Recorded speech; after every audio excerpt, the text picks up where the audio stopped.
Hello students. तो आज के इस वीडियो में एक और पोएम को डिस्कस करने जा रहे हैं, love song of J Alfred Prufrock, written by T S. Eliot. इस वीडियो में इस पोएम को लाइन बाय लाइन हम लोग समझने का प्रयास करेंगे। हालांकि ये पोएम जो है लंबा है, लेकिन फिर भी हम लोग जो है इस वीडियो में लाइन बाय लाइन कवर करेंगे। सबसे पहले मैं आपको बता देता हूँ कि यहाँ जो love song of J Alfred Prufrock जो है, यहाँ पर जो लव है, यहाँ पर लव से कोई लेना देना नहीं है। ठीक है, आपको पता होगा कि लव का मतलब जो होता है एक तरह से रोमांटिक होता है, लेकिन यहाँ पर कोई रोमांटिक प्रेम यहाँ पर इस पोएम में नहीं दिखाया गया है। बल्कि जो है यह प्रेम करने में असफल एक व्यक्ति इसमें होता है, जिसका नाम जे अल्फ्रेड प्रूफ्रोक होता है। ये एक थोड़ा जो है ओल्ड एज का आदमी है। ठीक है, और जो है वो अपनी प्रेमिका को जो है, जो यंग है, उसको प्रपोज करता है, लेकिन वो क्या होता है, उसमें असफल होता है। ठीक है, और ये व्यक्ति एक तरह से बहुत डरने वाला व्यक्ति है। ठीक है, तो ये डरपोक टाइप का भी जो है ये व्यक्ति है। ठीक है, तो इस पोएम में जो है हम लोग जानेंगे इसको लाइन बाय लाइन। सबसे पहले मैं आपको बता देता हूँ कि इसका जो ओरिजिनल टाइटल है तो प्रूफ्रोक एमंग द वुमेन है। ठीक है, तो बाद में जो है इसको the love song of J Alfred Prufrock रखा गया, लेकिन इसका ओरिजिनल टाइटल देखा जाए तो प्रूफ्रोक एमंग द वुमेन था। ठीक है, इस पोएम को पहली बार लिखा गया था, पहली बार क्या, इसको 1910 और 1911 के बीच में इस पोएम को लिखा गया था और पब्लिश हुआ था। ये पोएम हुआ थी 1915 में। ठीक है, तो इस पोएम को पब्लिश 1915 में कराया गया और ये लिखा गया 1910 और 11 के बीच में। ठीक है, तो मैंने इसमें बताया कि लव से कोई जो है इसमें लेना देना नहीं है। ठीक है, और ये पोएम तब लिखे थे टी.एस. इलियट जब वो 22 साल के थे। ठीक है, और जो है उनके पास कोई भी जो है उतना एक्सपीरियंस नहीं था। ठीक है, कि भाई पोएम कैसे लिखा जाता है। ठीक है, तो कोई उनके पास एक्सपीरियंस नहीं था, कोई आइडिया नहीं था, फिर भी जो है इन्होंने लिखा। ठीक है, इनकी जो फर्स्ट जो इस पोएम की जो लाइनें हैं उसको स्टार्ट करते हैं। ठीक है, और भी मैं बेसिक कॉन्सेप्ट जो है इस वीडियो के अंत में दूंगा। आखिर इस जो है इस पोएम में जो है क्या क्या जो इसके थीम है, सेंट्रल आइडिया क्या है, ये सब जो है मैं वीडियो के अंत में बताऊंगा। ठीक है, सबसे पहले जो है ये जो इपिग्राफ है, ठीक है, ये इपिग्राफ जो है, ये इपिग्राफ लिया गया है तो डांटेस पुरगेटोरियो से ये आया है। और ये जो इपिग्राफ है इसको आप देख लेना। मैं जो है इसको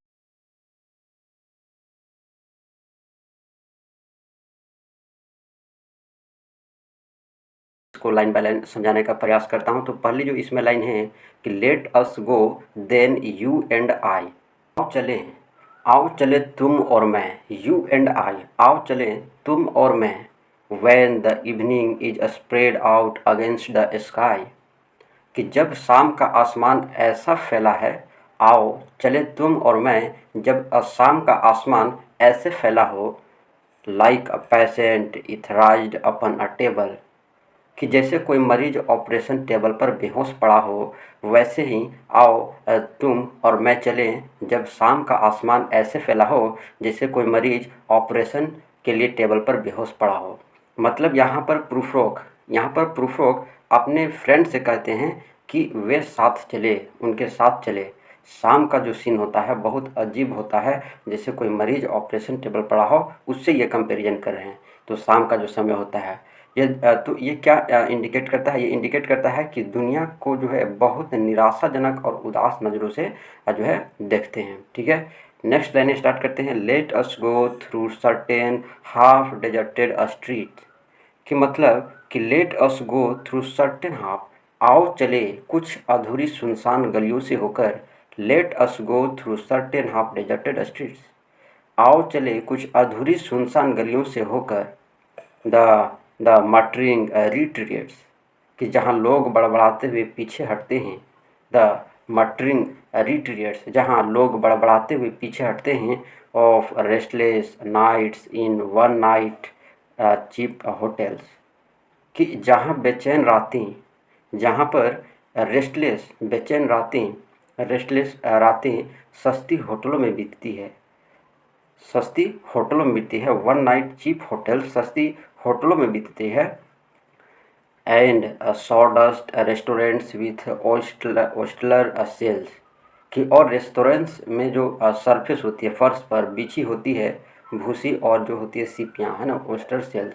मतलब यहाँ पर वह जीवन के गंदे निराशाजनक जो हिस्सों की और जो है ये इशारा कर रहे हैं। मतलब अकेली और जो उबाऊ जो रातें होती है, सस्ते होटल्स होते हैं और गंदगी से भरे जो रेस्टोरेंट होते हैं, उनकी तरफ ये इशारा हो रही है। ठीक है, नेक्स्ट जो लाइनें हैं उसका मतलब समझते हैं कि streets that flows like a tedious argument, कि ऐसी गलियां जो एक थकाऊ बहस की तरह लगती है, ऐसी गलियाँ जो एक थकाऊ बहस की तरह लगती है, ऑफ इंसीडियस इंटेंट, कि जिसके पीछे कोई छुपा हुआ इरादा है ना, ऑफ इन असीडियस इंटेंट, कि जिसके पीछे कोई छुपा हुआ इरादा है।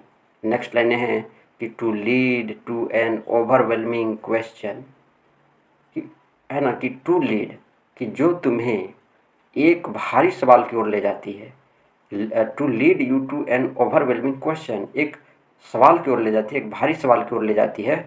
नेक्स्ट जो लाइनें हैं कि oh, oh do not ask what is it, कि ओह मत पूछो वो क्या है, ओह मत पूछो वो क्या है, let us go and make our visit, कि आओ बस चले और अपनी यात्रा पूरी करें।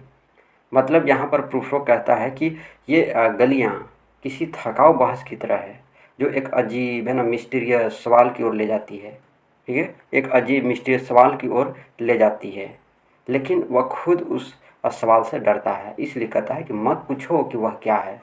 वो खुद ही सवाल से डर रहा है, इसलिए वो मना कर रहा है कि मत पूछो कि वह क्या सवाल है। ठीक है, नेक्स्ट लाइन है कि in in the room the women come and go, कि उस कमरे में औरतें आती जाती हैं। In the room the women come and go, है ना, टॉकिंग ऑफ, है ना, एंजेलो की बातें करती है। ठीक है, यहाँ पर टॉकिंग ऑफ माइकल एंजेलो, है ना, माइकल एंजेलो की बातें करती है। मतलब कि उस कमरे में औरतें आती जाती हैं और माइकल एंजेलो की बातें करती हैं। ठीक है, तो इसका मतलब क्या हुआ कि यहाँ पर जो है एक अपर क्लास, है ना, अपर क्लास की दुनिया की यहाँ पर झलक दिखाई देती है, जहाँ पर लोग, है ना, आर्ट पर बात करते हैं। तो प्रूफोक इस माहौल से खुद को अलग और जो है छोटा महसूस करता है। नेक्स्ट जो लाइनें हैं इसको समझते हैं। ठीक है, तो नेक्स्ट जो लाइनें हैं कि the yellow fog that rubs it's back upon the window panes, कि मतलब पीली धुंध जो खिड़की के शीशों से पीठ रगड़ती है ना, रब्स मतलब रगड़ती है। तो ये चीज़ नेक्स्ट जो लाइन है कि the yellow smoke that rubs it's मजल ऑन द विंडो पेन्स, है ना, विंडो पेन्स, कि वह पीली धुआं जो अपनी नाक रगड़ता है शीशों पर, है ना, कि वह पीली धुआं जो नाक रगड़ती है शीशों पर। नेक्स्ट जो लाइनें हैं कि leaked it's tongue into the corners of the evening, lingered upon the pools that stand in drains, कि मतलब क्या हुआ कि पीली धुंध जो खिड़कियों के शीशे पर पीठ रगड़ती है, वह पीली धुंध जो अपनी नाक रगड़ती है शीशों पर, वह जीभ से शाम के कोनों को चाटता है ना, वो अपनी जीभ से शाम के कोनों को चाटता है, गटर में जमा पानी पर ठहरता है ना। Lingered upon the pools that stand in drains, कि गटर में जमा पानी पर क्या करता है, ठहरता है। नेक्स्ट जो लाइन है कि let fall upon its back the soot that falls from chimney, कि चिमनियों से गिरी कालिख को अपने ऊपर गिरने देता है। ठीक है, चिमनियों से गिरी कालिख को अपने ऊपर गिरने देता है। Slipped by the terrace made a sudden leap, कि छत के पास से फिसलता है और फिर अचानक उछलता है। मेड अ सडन लीप, अचानक उछलता है। नेक्स्ट लाइनें हैं उसको समझते हैं कि curled once about the house and fell asleep, कि और जब देखता है कि ये एक नरम अक्टूबर की रात है ना, जब कि देखता है कि ये एक नरम अक्टूबर की रात है, and indeed there will be time, कि तो घर के चारों ओर लिपट जाता है और सो जाता है। तो यहाँ पर ये मतलब ये लाइनें का क्या हुई कि यहाँ पर जो इलियट है, टी एस इलियट, एक जो होती है बिल्ली जैसे जो पीले धुएँ और धुंध की जो होती है उसकी ये इमेजिन कर रहे हैं, जो शहर की गलियों में जो है घूमती है। अब ये जो है इन्वायरमेंट में फैली जो सैडनेस है, जो लेजीनेस है, उसको ये लाइन जो है इंडिकेट्स कर रही है, दिखा रही है। तो साथ ही प्रूफरो की जो वर्ल्ड की जो क्लांत है ना, ठहरी हुई जो अनुभूति है, उसको भी ये जो है दिखाती है। तो यहाँ पर टी एस इलियट जो है कंपैरिजन कर रहे हैं, पीले धुएं और धुंध की कल्पना करते हैं। ठीक है, और ये कल्पना किससे कर रहे हैं, तो जो शहर की जो गलियों में घूमती है, मतलब जो वर्ल्ड में जो इन्वायरमेंट में जो उदासी है, जो लेजीनेस है, उसको ये जो है लाइनें जो है ये लाइनें इंडिकेट्स कर रही है। ठीक है, और नेक्स्ट जो है आगे हम लोग चलते हैं कि and indeed there will be time, कि मतलब और सचमुच समय होगा, है ना, and indeed there will be time, कि और सचमुच समय होगा। नेक्स्ट जो लाइन है उसका समझते हैं कि for the yellow smoke that sides along the street, कि मतलब उस पीले धुएं के लिए जो सड़कों पर फिसलता है, rubbing it's back upon the window pans, और खिड़कियों से पीठ रगड़ता है, there will be time, there will be time, समय ही होगा, समय ही होगा।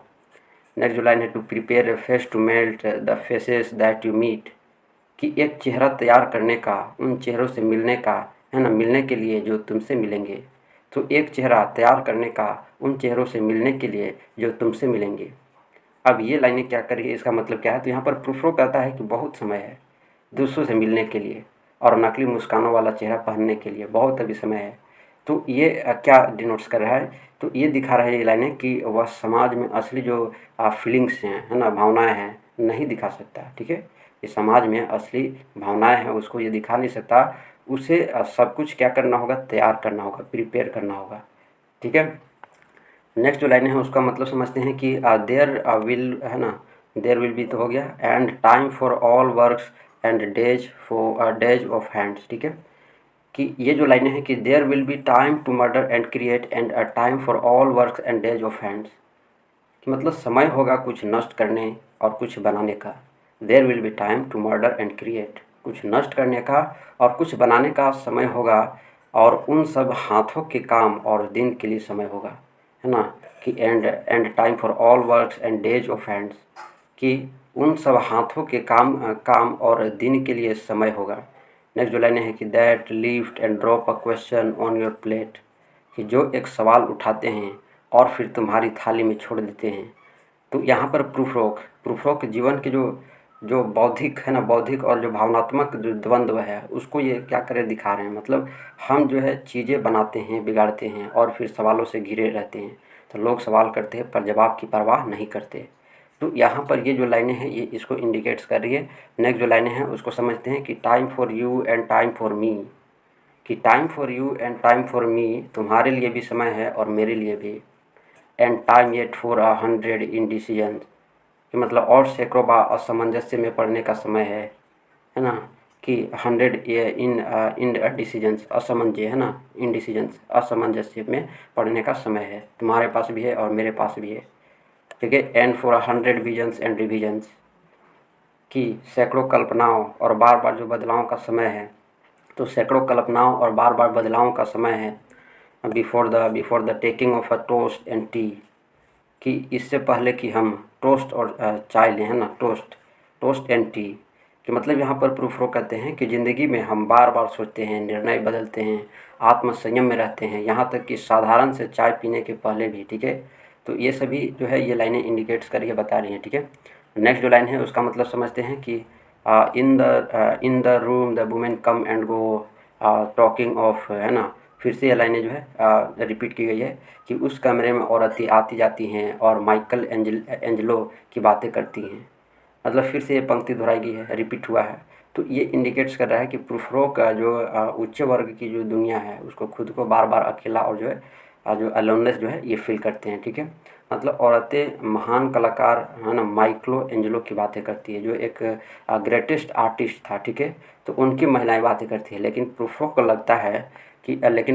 लगता है कि वह इस बात के जो स्तर का नहीं है। ठीक है, मतलब उसे लगता है कि वह इस बात के स्तर का नहीं है। ठीक है, मतलब वो जो है उसके लायक नहीं है, ठीक है ना, उसके लेवल का नहीं है।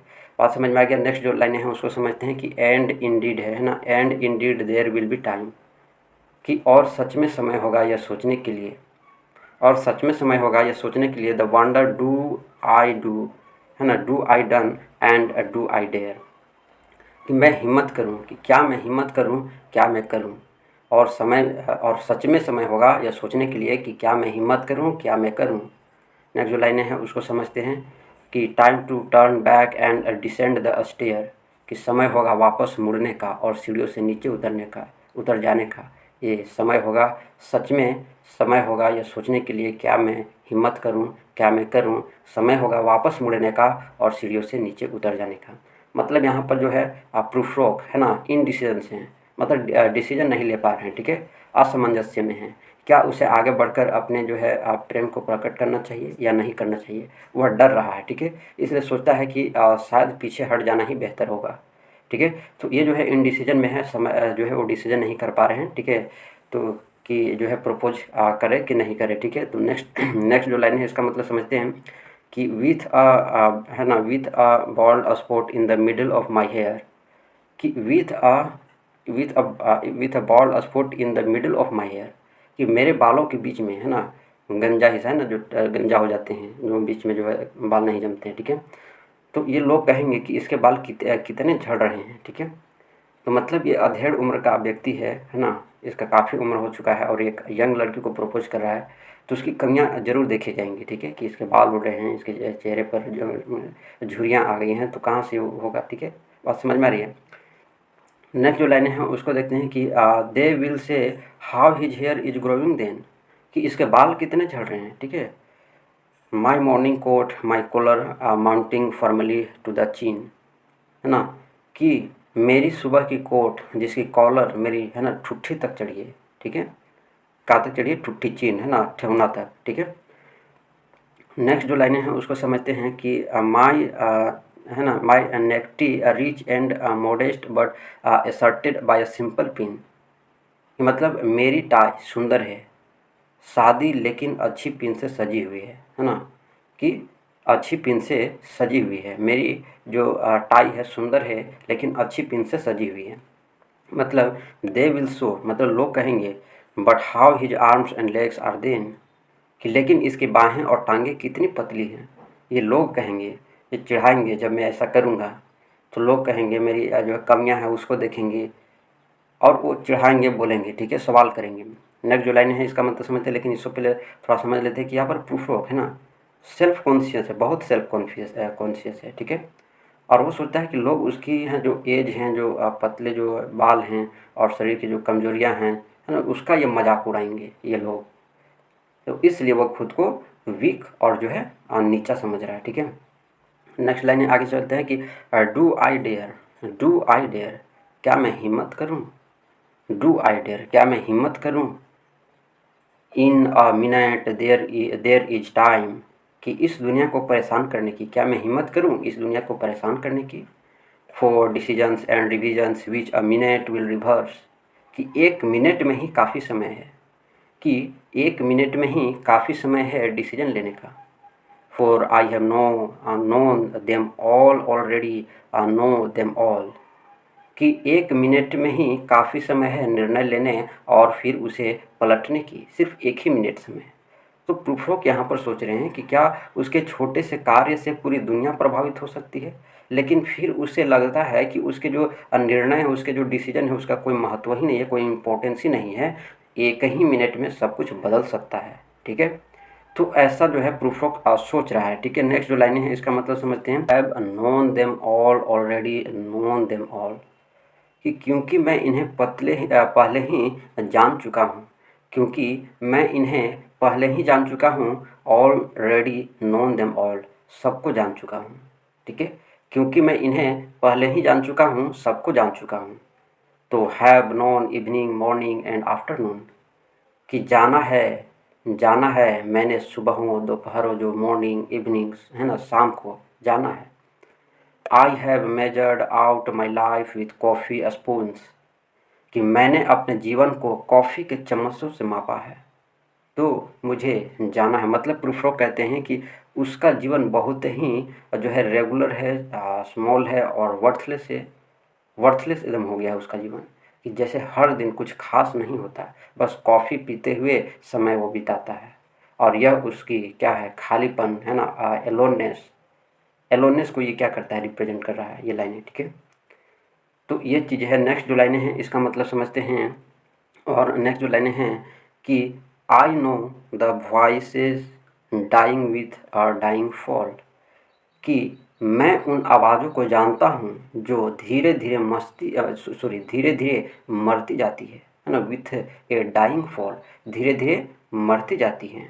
नेक्स्ट जो लाइनें हैं कि beneath the music from a further room, कि मतलब किसी दूर के कमरे से आती हुई संगीत के नीचे दबकर, और मैं उन आवाज़ों को जानता हूँ जो धीरे धीरे मरती जाती है किसी दूर के कमरे से आती हुई संगीत के नीचे दबकर। तो मरती जाती है वो आवाज़ें। So how should I presume, तो फिर मैं कैसे साहस करूं, तो फिर मैं कैसे साहस करूं। प्रूफ यहाँ पर कहते हैं कि वह हर चीज़ से पहले जानते हों, ठीक है, परिचित हैं। यहाँ तक कि लोगों की आवाज़ें भी धीरे धीरे फीकी पड़ जाती है ना। आत्मसंयम से भरा ये जो वो है प्रूफ सोच रहा है कि मैं क्या बोलने की हिम्मत करूं, मैं क्या बोलूं, मैं क्या बोलने की हिम्मत करूं। नेक्स्ट जो लाइनें हैं इसका मतलब समझते हैं कि and I have known the eyes already known them, है ना, कि and I have known the eyes already known them, कि मतलब कि और मैंने उन आँखों को पहले ही जान लिया है, सबको जान लिया है। And I have known the eyes already known them all, ठीक है। नेक्स्ट जो लाइन है कि the eyes that fix you in a formulated phrase, कि वो आँखें जो तुम्हें एक है ना, जो तुम्हें एक फॉर्मुलेटेड फ्रेज में जकड़ लेती है ना। एक फॉर्मुलेटेड फ्रेज में क्या कर लेती है, जकड़ लेती है ना। Fixed you in a formulated phrase. Next line है कि and when I am formulated a sprawling on a point, कि वो आँखें जो तुम्हें एक फॉर्मुलेटेड वाक्य में जकड़ लेती है, और जब मैं एक वाक्य में बांधा जाता हूँ तो एक कील पर झुकता हूँ, है ना। स्प्रॉलिंग ऑन अ पॉइंट, एक कील पर झुकता हूँ, ठीक है। नेक्स्ट जो लाइनें हैं कि when I am pinned and wriggling on the wall, कि जब मैं दीवार पर टंगा हुआ तड़पता हुआ होता हूँ, ठीक है। तो then how should I begin, तब मैं कैसे शुरू करूँ, ठीक है। अब यहाँ पर दीवार में टंगा हुआ मतलब वो जो ये जीसस क्रिस्ट थे ना, पिक्चर आपने देखा होगा कि वो दोनों हाथें जो है उनकी कीलों पर जो है ठोक दी जाती है, ठीक है। तो वहाँ पर ये लाइनें उसको डिनोट करी है, ठीक है, कि वो कैसे जो है वो टंगे हुए थे, तो इसको वो डिनोट कर रहा है। और ये जो लाइनें हैं कि then how should I begin, कि तब मैं कैसे शुरू करूं, ठीक है। To spit out all the butt ends of my days and ways, कि अपने बीते हुए दिनों और रास्तों को उगलना, और मैं कैसे साहस करूं। And how should I presume, कि मैं कैसे साहस करूं। अब यहाँ पर प्रूफो को लगता है कि जो सोसाइटी जो है उसे एक नज़र से परख लेता है, और एक जो है ना जो फॉर्मुलेटेड जो फ्रेज है उसमें बांध देता है, और तब ये फील करता है कि जैसे उसे कीड़े की तरह दीवार पर टांग दिया जाएगा, पूरी तरह से बेबस और शर्मिंदा। ऐसे में वह कैसे अपने मन की बात कहे। तो ये जो है इसके अंदर ये सभी भावनाएं दिमाग में, ये सभी बातें उसके दिमाग में घूम रही हैं, ठीक है, कि कैसे करूँ। अभी साहसिक कर रहा है, अभी सोच ही रहा है, ठीक है, अभी प्रपोज किया नहीं है। नेक्स्ट लाइन है उसका मतलब समझते हैं कि and I have known the arms already known them all, कि और मैं उन बाहों को जी जान चुका हूँ, उन बाहों को भी मैं जान चुका हूँ, सबको जान चुका हूँ। आर्म्स दैट आर, है ना, ब्रेसलेटेड एंड वाइट एंड बेयर, और बाहें जो कंगनों से सजी होती है, गोरी और नग्न होती है, ठीक है। But in the lamp light downed with light a brown hair, कि लेकिन लैम्प की रोशनी में उन पर हल्के भूरे बाल दिखते हैं, ठीक है। हल्के भूरे क्या दिखते हैं, बाल दिखते हैं। नेक्स्ट जो लाइनें हैं कि it is a perfume from a dress, कि क्या किसी कपड़े की खुशबू, that makes me so digress, मुझे इतनी भटकाव में डाल देती है ना। डिग्रेस मतलब भटक जाना, ठीक है, या भटकाना, तो भटकाव में डालती है। Arms that lies along a table और रैप अबाउट अ सॉल, कि बाहें जो मेज पर पड़ी रहती हैं या किसी शॉल में, है ना, लिपटी होती है, या किसी शॉल में लिपटी होती है। And should I them presume, और तो क्या मुझे साहस करना चाहिए। And how should I begin, और कैसे शुरू करूं, ठीक है, क्या मुझे साहस करना चाहिए, और अगर करना चाहिए तो कैसे शुरू करूं। तो प्रूफोक को सुंदर महिलाएं की बाहें याद आती है, कि वे कितना जो है अट्रैक्टिव होते हैं, लेकिन वह उनसे जुड़ नहीं पाता। वह जो है बाहरी जो ब्यूटी है उससे ये विचलित हो जाता है, और फिर सोचता है कि क्या वह हिम्मत करे कहने की, कुछ कहने की, लेकिन फिर रुक जाता है। फिर सोचने लगता है कि कहूँ तो कैसे कहूँ, नेक्स्ट जो लाइनें हैं इसका मतलब समझते हैं। और नेक्स्ट जो लाइनें हैं कि shall I say I have gone at dusk through narrow street, कि क्या मैं कहूँ कि मैंने संध्या के समय, इवनिंग के समय तंग गलियों में घूमते हुए, क्या मैं कहूँ। नेक्स्ट जो लाइनें हैं कि and watch the smoke that rises from the पीपर, कि उन पाइपों से उठते हुए धुएं को देखा, ठीक है, उन पाइपों से उठते हुए धुओं को देखा।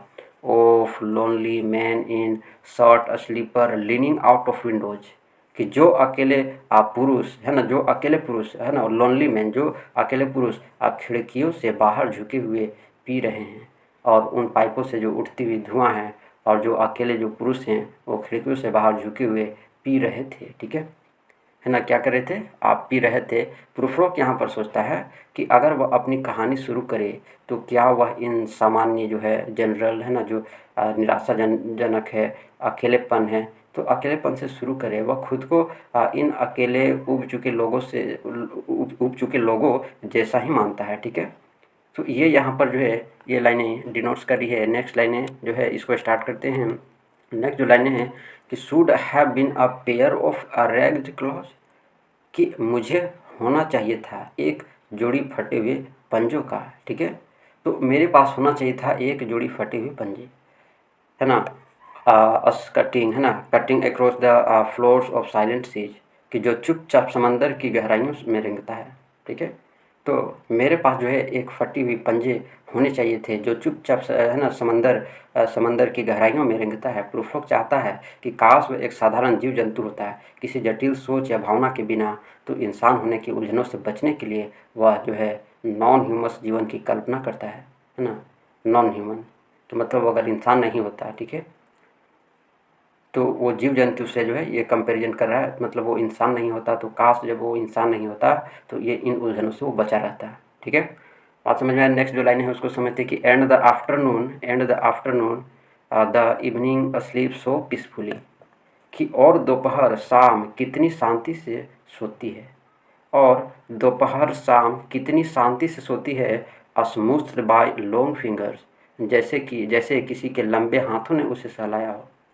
नेक्स्ट जो लाइनें हैं कि एज स्लीप टायर्ड और इट्स मेलिंगर्स, कि सोई हुई थकी हुई या शायद बहाना कर रही हूँ, है ना। Stretched on the floor here beside you and me, और यहाँ हमारे फर्श पर पसरी हुई है, ठीक है। हमारे यहाँ फर्श पर पसरी है, मतलब ये जो इलियट है शाम को एक व्यक्ति की तरह जो है यहाँ पर दिखा रहे हैं, जो या तो थकी हुई है या कुछ छिपा रही है, या जो इन्वायरमेंट में जो फैले सुस्ती जो है, लेजीनेस जो है, उसका ये जो है सिम्बलाइज ये जो है रिप्रेजेंट करता है ये लाइनें, ठीक है। नेक्स्ट जो लाइनें हैं इसका मतलब समझते हैं कि should I after tea and cakes, है ना, should I after tea and cakes and ices, कि क्या मुझे चाय केक मिठाइयों के बाद have the strength to force the moment of its crisis, कि इतनी ताकत मिलेगी कि मैं उस क्षण को उसके निर्णायक मोड़ तक ले जाऊं, जो अभी तक मैं निर्णय ही नहीं कर पा रहा हूँ, डिसाइड ही नहीं कर पा रहा हूँ। तो प्रूफोक यहाँ पर सोचते हैं कि जब सब कुछ इतना सामान्य है ना, तो क्या वह साहस कर पाएगा कि जो भावना है वो जो कहने की जो बात है वो कह दे, ठीक है। तो मतलब यहाँ पर ये अब हो रही है पूरा अंतिम क्षण में वो आ गए हैं, ठीक है। But though I have wept and fasted wept and prayed, कि but though I have wept and fasted wept and prayed, कि हालांकि मैंने रोया है और उपवास किया, रोया है और प्रार्थना की है, ठीक है। Through I have seen my head, है ना, ग्रोन स्लाइटली बोल्ड, कि हालांकि मैंने अपना सिर, है ना, जो थोड़ा गंजा हो गया है ना, ब्राउट इन अपन अ प्लेटर, थाली में परोसा हुआ देखा है, ठीक है। थाली में परोसा हुआ देखा है, जो मेरा जो थोड़ा सर जो है वो गंजा हो गया है वो थाली में मैंने परोसा हुआ देखा है। नेक्स्ट जो लाइनें हैं उसका मतलब समझते हैं कि I am not a prophet and here's no great matter, कि मैं कोई, है ना, भविष्यवक्ता नहीं हूँ, है ना। Prophet and here's no great matter, कि मैं कोई भविष्यवक्ता नहीं हूँ, ठीक है, कि मैं कोई भविष्यवक्ता नहीं हूँ और यहाँ कोई महान बात भी नहीं है, ठीक है। I have seen the moment of my greatness flicker, यहाँ पर जो है कि I am no prophet and here's no great matter, कि मैं कोई भविष्यवक्ता नहीं हूँ। मतलब यहाँ पर कहना क्या चाहते हैं, प्रूफ कहता है कि उसने बहुत भावनात्मक पीड़ा झेली है, लेकिन वह कोई जो है पैगंबर नहीं है, उसका दुख कोई बड़ी बात नहीं है, वह खुद को जो है महत्वहीन समझ रहा है ना, छोटा समझ रहा है। बात समझ में आया। नेक्स्ट जो लाइन है इसका मतलब समझ लेते हैं कि I have seen the moment of my greatness flicker, कि मैंने अपने महान क्षण को टिमटिमाते हुए देखा है। ठीक है, ग्रेटनेस फ्लिकर, तो मैंने जो अपने महान क्षण है उसको क्या करते हुए देखा है, टिमटिमाते हुए देखा, फ्लिकर करते हुए देखा है। And I have seen the eternal footman hold, कि और मैंने जो मृत्युदूत है ना, मृत्युदूत को अपना कोट पकड़ते और हंसते देखा है। ठीक है, कोट पकड़ते है ना, यहाँ पर लिखा हो ना, hold my coat and snicker. ठीक है, कि मैंने अपने महान क्षण को टिमटिमाते हुए देखा है और मैंने मृत्युदूत को अपना कोट पकड़ते और हंसते देखा है। And in short I was afraid, और सीधे शब्दों में कहूँ मैं डर गया। ठीक है, सीधे शब्दों में कहूँ, शॉर्ट में कहूँ तो मैं डर गया। तो प्रूफरोक को कभी लगता था कि उसमें भी कुछ महानता हो सकती है, लेकिन वह क्षण बीत गया। उसे मृत्यु का सामना करते हुए भी डर लगता है, और अंत में वो साफ कह देता है, शॉर्ट में कहता है मैं डर गया, है ना, आई वॉज अफेड, मैं डर गया। तो इस तरह से जो है ये लाइनें यहाँ पर ख़त्म होती है। ये पोएम जो है मैंने इसको लाइन बाय लाइन समझाने का प्रयास किया है। आपको बहुत अच्छा लगा होगा। बहुत अच्छा लगा हो तो वीडियो को लाइक करना है, चैनल पर नए चैनल को सब्सक्राइब करना है, और जो है दोस्तों के पास शेयर करना है। अब मैं बता देता हूँ इस जो है पोएम का सेंट्रल आइडिया क्या है। ठीक है, तो ये जो पोएम है एक जो ऐसे व्यक्ति, मतलब इसमें जो व्यक्तियाँ हैं जे अल्फ्रेड प्रूफरोक, उनके जो भीतर की जो मानसिक उलझन है, ठीक है, और जो आत्मसेन है ना, सेल्फ डाउट, तो इसको ये दिखाती है ये पोएम, जो समाज में अपनी जगह खोने की जो है कोशिश कर रहा है। ठीक है, वह प्यार, रिश्तों और जीवन के महत्वपूर्ण निर्णयों के बारे में बहुत सोचता है, लेकिन अपने डर और इनसिक्योरिटी और जो आत्मगंभीरता के कारण वो कुछ नहीं कर पाता है। प्रूफरोक को लगता है कि लोग उसकी बाहरी कमजोरियाँ देख करके उसको जो है ना, उसको क्या करेंगे, बेइज्जत करेंगे। जैसे झड़ते हुए बाल, दुबलापन जो उसका शरीर है, तो उसको देख करके लोग उसको क्या करेंगे, चिढ़ाएंगे, है ना, मजाक उड़ाएंगे, पर ध्यान देते और उसका मजाक उड़ाएंगे। ठीक है, तो इसलिए वह कभी भी खुद को खुलकर जो है अभिव्यक्त नहीं करता है, खुद को जो है कभी दिखाता नहीं है ना, ना तो वो प्रेम खुल कर के कर पाता है, नहीं समाज में और ना ही अपने विचारों में। ठीक है, तो मतलब वो एक डरा डरा जो है वो फील करता है। बात समझ में आ गया। तो ये जो है इस पोएम की सेंट्रल आइडिया है। अब मैं इसको थोड़ा शॉर्ट में समझाने का प्रयास करता हूँ कि ये जो पोएम है टी.एस. इलियट की, ये जो कविता है, एक जो है ना मॉडर्न, है ना, एजुकेटेड, लेकिन जो है सेल्फ डाउट से जो एक जो ग्रसित व्यक्ति है, जो इसमें बात हुई है जे अल्फ्रेड प्रूफरोक की, उनकी जो इंटरनल फीलिंग है और जो इंटरनल जो है ना, इंटरनल उलझन, अब मतलब ये पोएम ही जो है ना वो इंटरनल मोनोलॉग है। ठीक है, तो इसमें जो है आंतरिक भावनाओं और उलझन जो है उसको ये प्रस्तुत करती है, ये उसको ये रिप्रेजेंट करती है पोएम। ठीक है, तो वह समाज में फिट होने, प्रेम प्रकट करने या कोई बड़ा निर्णय लेने से जो डरते हैं जो लोग, ठीक है, तो उन पर एक तरह से जो है ये रिप्रेजेंट करता है ये पोएम। कविता एक जो है निजी विचार यात्रा की तरह है, जिसमें प्रूफरोक ने अपने आत्म संवाद में ना, मतलब सेल्फ कन्वर्जन में बार बार सवाल करता है, लेकिन किसी निष्कर्ष पर नहीं पहुंचता है ना, कोई भी कंक्लूजन लास्ट में नहीं निकलता है, वो डर के साथ ही समाप्त होता है। ठीक है, समझ में आ गया। अब जो है मैं इस पोएम की जो है थीम की बात कर लेता हूँ। तो पहली जो इस पोएम की थीम है वो है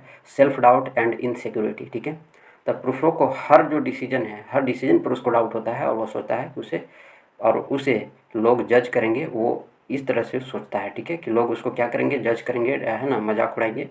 तो ये चीज़ जो है पहली इसको थीम बनती है। सेकेंड जो इस पोएम की थीम बनती है वो मीनिंगलेसनेस ऑफ मॉडर्न लाइफ। ठीक है, मतलब कविता जो है एक मॉडर्न युग के उन लोगों को दिखाता है जो आत्मिक रूप से अकेले और खाली महसूस करते हैं। ठीक है, जो अपने आप को अकेलेपन समझते हैं ना, और जो अपने आप को जो है नीचा समझते हैं ना, खाली समझते हैं, महसूस करते हैं, तो उन पर जो है ये पोएम जो है डिनोट्स करता है। नेक्स्ट इसमें थीम बनती है इस पोएम की, वो है प्रेम की असफलता, फेलवर इन लव।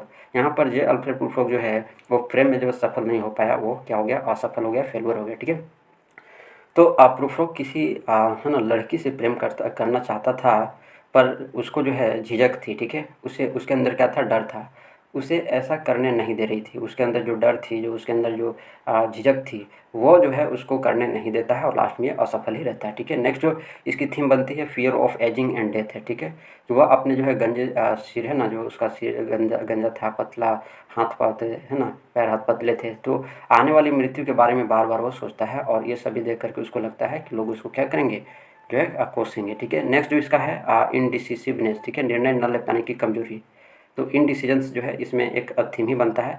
तो ये कविता का जो है ना, कविता का जो सबसे बड़ा संकट है डू आई डेयर, ठीक है। कविता का सबसे बड़ा संकट डू आई डेयर है, ठीक है। यानी प्रूफ किसी भी मोड़ पर जो है स्पर्श डिसीजन नहीं ले पाता है, ठीक है। और हमने देखा भी इसको लाइन बाय लाइन जब हमने इसको देखा तो, ठीक है। तो ये जो है इस पोएम की जो है थीम है, ठीक है। जे अल्फ्रेड प्रूफ का अगर कैरेक्टर स्केच की मैं बात करता हूँ तो ये एक तरह का है ना इंटरनल वीक है और जो है डरपोक है, क्वाड है, ठीक है। सेकंड जो इसकी जो पॉइंट बनता है कि इसके अगर कैरेक्टर स्केच पर अगर हम इसको फोकस करें तो सेल्फ रिफ्लेक्टिव जो है इसके अंदर जो है दिखती है, ठीक है। थर्ड जो इसके अंदर जो कमियां दिखती है, प्रेम संबंध और समाज में असफलता इसके अंदर दिखती है, ठीक है। प्रेम में भी क्या रहा, असफल रहा, फेलुअर रहा। संबंध रिलेशन बनाने में भी असफल रहा और समाज से भी जो है वो असफल रहा, ठीक है। नेक्स्ट जो इसके अंदर जो कमजोरियाँ दिखती है ना, अगर चरित्र कैरेक्टर की बात करते हैं तो बुद्धिमान लेकिन निष्क्रिय, ठीक है। था इंटेलिजेंट लेकिन वो क्या था, इनएक्टिव था, ठीक है। बात समझ में आया। नेक्स्ट जो है कि तो इतने सारे जो है मैंने पॉइंट बता दिए इसके अंदर जो कमियां थी, ठीक है। इसके जो कैरेक्टर स्केच बनते हैं ना वो इन्हीं पॉइंटों पर मेन मेन जो है बनेंगे, ठीक है। तो ये चीज़ जो है ये पोएम जो है इसके कैरेक्टर स्केच है ना जे अल्फ्रेड प्रूफो का। अगर मैं पोएम के बारे में बात करता हूँ तो ये टी एस इलियट द्वारा जो लिखा गया एक जो है मोस्ट फेमस मॉडर्न है ना मॉडर्निस्ट पोएम है, ठीक है। और ये जो है पहली बार जो ये पोएम पब्लिश हुई थी, मैंने फर्स्ट में बताया था 1915 में ये पोएम जो है पहली बार पब्लिश हुई थी, ठीक है। लिखा कब किया था तो 1910 और 11 के बीच में, ठीक है। और इस पोएम में एक पॉइंट और भी ध्यान रखने की बात है कि इसमें जो लव जो वर्ड आया है और यहाँ पर लव से जो है कोई यहाँ पर उतना लेना देना नहीं है, ठीक है। बल्कि ये जो है इंटरनल जो उलझन होती है ना उससे भरा एक प्रेम गीत है, ठीक है। इसमें जो हीरो है जे अल्फ्रेड प्रूफरोक, वो एक ऐसा आदमी है जो प्यार, समाज, जुड़ाव और जो है ना आत्म जो अभिव्यक्ति होती है उसको कोशिश करता है, लेकिन हर बार वो अपने डर और संकोच में उलझ कर रह जाता है, ठीक है। तो ये है इसकी पूरी जानकारी। मैंने इसको पूरे अच्छे तरह से बताने का प्रयास किया है।